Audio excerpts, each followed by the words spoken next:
Welcome back to the Job Not Done podcast. I'm your host, Jackson Hogan, and this is the podcast where we dive deep into the habits, the mindset, and discipline it takes to win in life. We all love to blame those circumstances, other people, or bad luck for why we're not where we want to be. But the truth is, our biggest obstacle is often staring right back at us in the mirror. Yes, that's you guys. You are your number one enemy.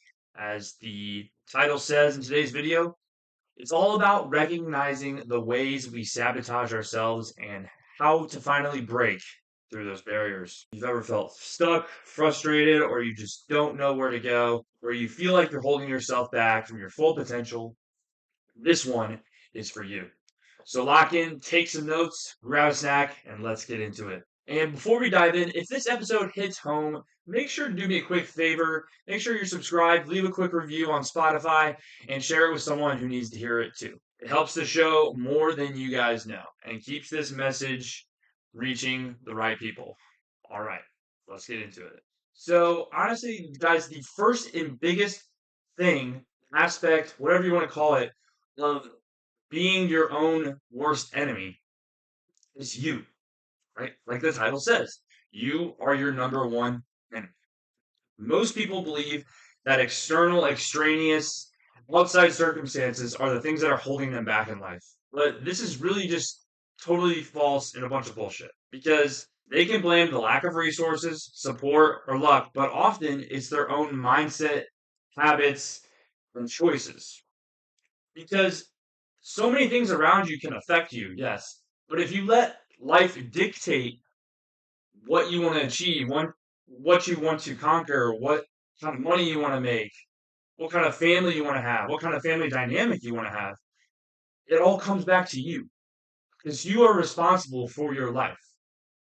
And if you are wanting someone else to be responsible for your life, then you're going to lose. You're going to lose every single day of your life if you're not taking responsibility for your own self, right? It's about mastering the self.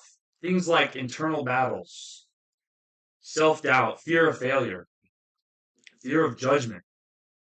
Stop progress more than external factors, right? So, for example, people quit on goals because they don't believe they can achieve them, not because they're impossible. Let's say that again. People quit on goals because they don't believe they can achieve them. If you say you can, you will. If you think you can't, you won't.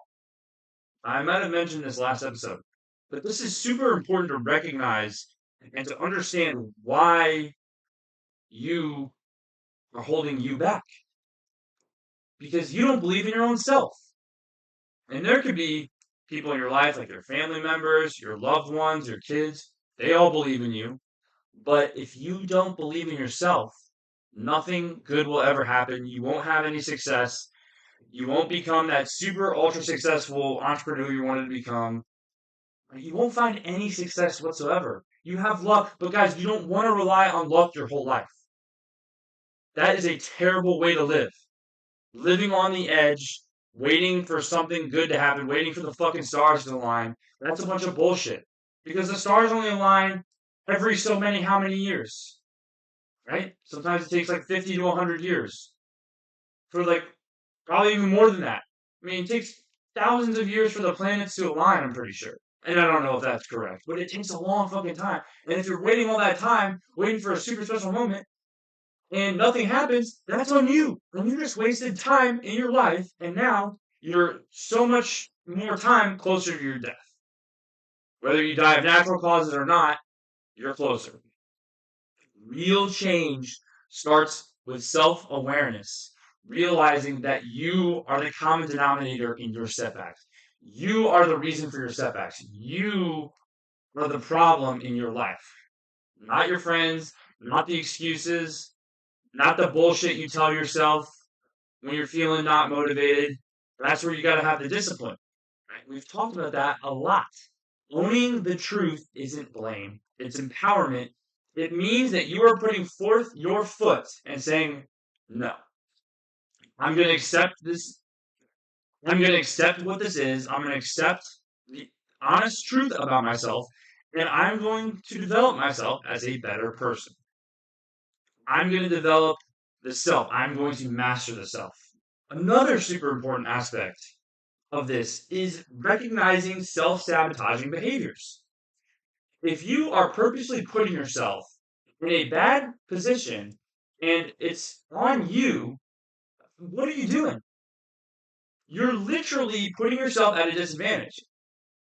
3 or 4 episodes back, we talked about how to become the advantage in life, right? This kind of correlates with that. The two key contributors to this are procrastination and avoidance, putting off the tough tasks because they're uncomfortable, putting off going to talk to that person, putting off going to talk to that girl that you've always wanted to talk to, putting off starting on your goals, writing down your goals, planning out your business, working out at your sport, practicing your sport. It doesn't matter what it is, you cannot avoid it. It's good to have consistency and not overdo it, because consistency and balance is how we create self-discipline. But you need to do it nonetheless. You cannot be a theorist and just look back and look at it all. You have to be a fucking practitioner and put this into practice. You have to do it. You literally have to do it if you want to get better at it. See, you can practice soccer, right? You can practice any sport in a practice environment. But if you never play a game, if you never play any kind of other game besides practice and drills, you're not going to get better, because a game is significantly different from when you are doing practice. Like even doing the sport is significantly distinct from actually playing the sport. Another thing is starting a business. Okay, you start research on how to start a business. Okay, great. Writing everything down. That's a great start. But if you're not actively going out there trying to start a business, trying to start an idea, and there's ways to be smart about it, right? Obviously, stupidity is a bad thing and trying to rush into it. But if you're not setting aside the money that you think you might need to start that business, you are hurting yourself. You are putting yourself at a disadvantage, and you are self-sabotaging yourself. The negative self-talk is the worst. Constantly reinforcing that you're not good enough, ready enough, or capable. Sometimes that may be true, but you got to tell yourself, I'm the best. And you got to think you're the baddest motherfucker out there. Because that is what separates you from the losers and the winners, right? That's a winning mentality. And even if you lose at the end of the day, you know that you can get better and you can be great or one of the greats. And that is how you turn that around, that negative self-talk. You gotta flip it into something like, okay, I can do this. Will it happen at first? No, probably not, but that's okay. You gotta tell yourself that's okay. That is why you have to master self. You have to master the discipline, and you cannot self-sabotage yourself and take away those precious opportunities. And perfectionism is another thing. Using I'm not ready yet as an excuse to never start. And I have personally had problems with this. I used to think I need to keep practicing and practicing and practicing until I get in the game. But, and this is from all the sports I've played. This is from any sport.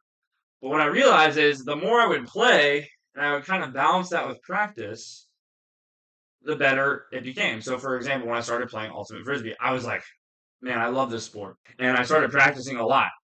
And I did play occasionally, but not as much as I want to, right? I was like, I'm kind of struggling here. Sure, I was starting the sport, but if you really want to get better at it, you got to play it. The way to get better at a sport, the way to get better at Ultimate is to play more Ultimate or to play more of that sport.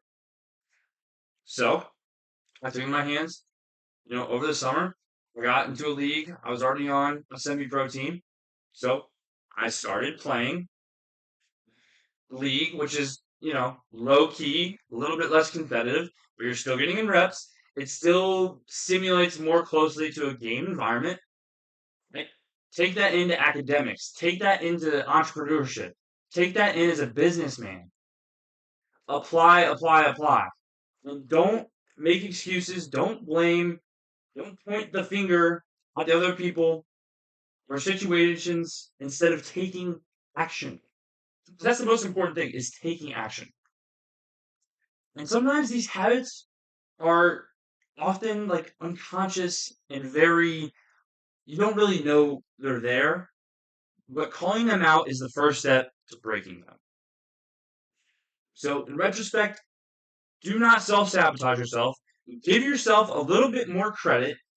And then once you give yourself that credit, go and apply and keep working. And if you fail, go and apply and keep working. And a main takeaway from this point is that you can't be a theorist, you need to be a practitioner. The next aspect of this topic that we're covering today is comfort zones are the biggest thing that are going to keep you stuck in life.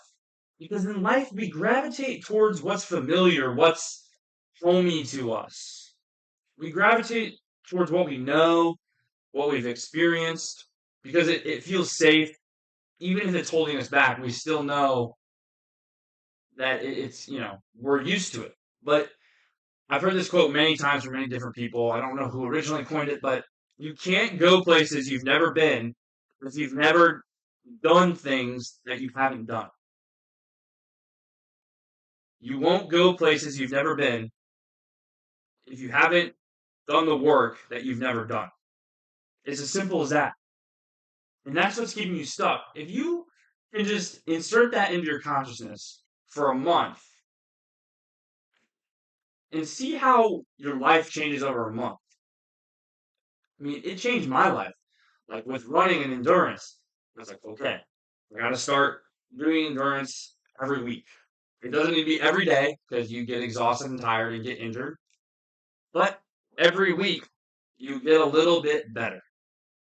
And it's not going to be great strides. It's going to be incremental because that's how change works. That's how success works. Success works in incremental little pieces over a long period of time. Because growth always requires discomfort. Trying new things, facing fear, risking failure. And we'll talk about the fear of failure next episode. Back to this point. For example, staying in a job you hate because it's secure, instead of pursuing the career you want. Having the midlife crisis and wanting certain things, material things, instead of understanding your true vocation and calling. Now, obviously, you need to make smart choices and make sure that your financial situation is steady and you're able to live with that. Don't be going on things off of a whim. That's where the planning part comes in. However, if you're working at a 9 to 5 job that you hate, and you've got some great ideas that you just haven't given yourself credit for, or you've got a goal to work at some company, some small business place you really love, like go fucking do it, man. You got one life. You got 70 to 100 years to live. Most people don't even have 100 years, probably between 70 and 80, 70 and 90 most likely. Right? So get the fuck out there and go get your fucking bread and obtain the fucking success that you've always wanted. Don't let stupid shit hold you back. Don't let anxiety hold you back. You're hurting yourself, you're wasting time, and you're losing on a multitude of opportunities. Comfort zones in our lives create stagnation. And the longer you stay in those zones, the harder it is to leave. Because you have to learn how to reframe discomfort as a sign that you are leveling up. You are leveling up in your life because you are doing something you've never done before, like the quote we had mentioned earlier. You are leveling up.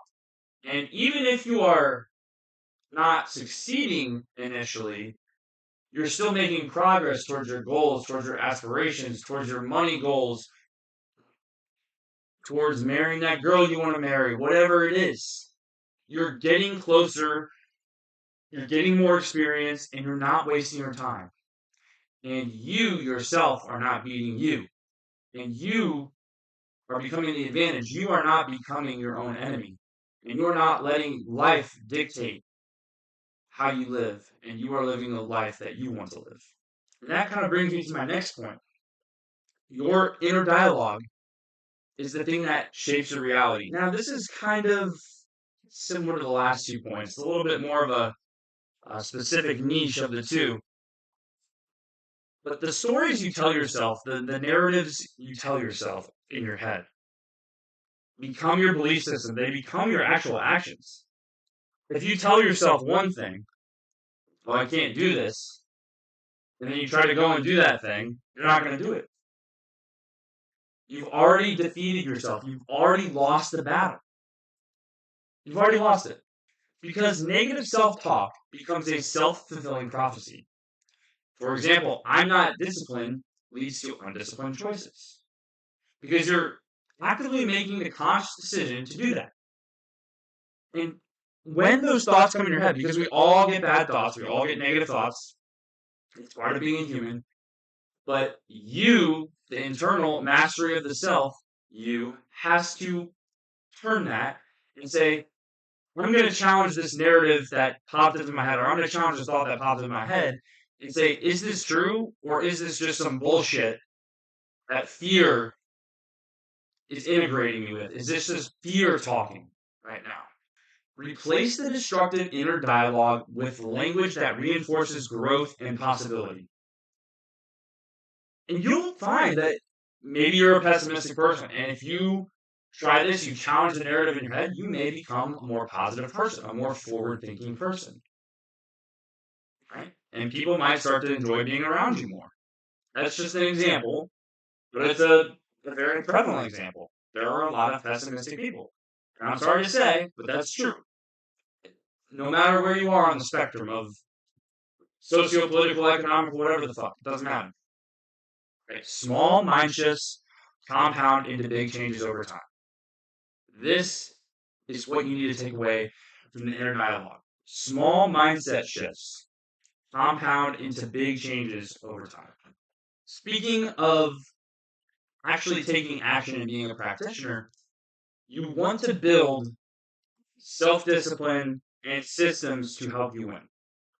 So Jackson, what does that mean? Well, what I mean is motivation is temporary, right? And I think we've mentioned that tons and tons and tons of times. So, self-discipline is the thing that keeps you moving on when you don't feel like it. You got to do those things that you hate to do, and you have to do them like you love them. So, how do we achieve this, though? Like, how do we build up? How do we build a routine? For example, how do we build a routine going to bed earlier every night to make sure I'm getting more sleep, or getting enough sleep so I'm recovered for the next day of training, for the next day of school, for the next day of working on my business, whatever it may be. So you want to start small, you want to stack daily wins, and however you do that, that's up to you. It's depending on your goals. And you need to build confidence and momentum. And when you keep building momentum, some days are going to be shit. But the important thing is that you get through the day, you don't let the negative inner dialogue destroy you, and you keep moving. And when you build that momentum, you start to raise your standards. What you accept becomes your reality, whether that be negative or positive. So, create systems, habits, routines, some kind of accountability, self-accountability system for yourself. So success is easier and failure is harder, or it's a lot harder to integrate that negative inner dialogue. And the most important thing for this is to surround yourself with people who push you forward and hold you accountable. That can be your parents, that can be a trusted friend, that can be loved ones who support your goals because they want to see you succeed. And at the end of the day, the only person who can truly stop you is you. And the moment you take full ownership of that, everything changes in your life, man. Guys, everything in your life will change. You can't control the past. You can't control other people. But you can always control your actions moving forward. So here's my challenge for you guys. Catch yourself the next time you're making excuses, procrastinating, whatever it is, talking yourself out of something you know you should do, like the training, like the studying, building that business, working on that drop shipping platform. It doesn't matter what it is. And push through it. Get out of your own head. Get out of your own way. Because the version of you you're chasing is already waiting on the other side. It's waiting for you in the future. The future you is counting on the you now. And guys, if this episode hit home for you, I'd love it if you guys subscribed to the podcast, left a quick review, and shared it with one person who really needs this message. Because I want us all to be successful, guys. No matter who you are, I don't care if you're political, whatever the fuck. We all need this in life. And it helps this community grow and keeps this message alive. Thanks for listening, guys, and remember this. The work isn't done till the job's not done. I'm Jackson Hogan. I'll see you later. Peace.